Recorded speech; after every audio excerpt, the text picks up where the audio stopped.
तिकडे संगमेश्वर मधल्या गड नदीला पूर आलेला आहे। पुराचं पाणी संगमेश्वर मधल्या बाजारपेठेत शिरलंय।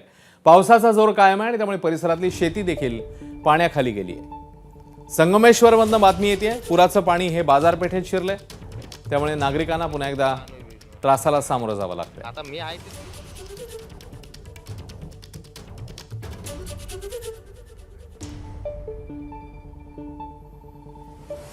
तर ठिकठिकाणी कोकण आणि परिसर असेल जोरदार पाऊस झालेला आहे। तिकडे संगमेश्वरवरची बातमी येते आणि त्याची दृश्यही समोर आलेली आहेत। काल रात्रीपासूनच अतिमुसळधार पाऊस ठिकठिकाणी कोकणामध्ये पडतो आहे आणि त्याचा परिणाम म्हणून संगमेश्वर मधल्या गड नदीला आता पूर आलेला आहे।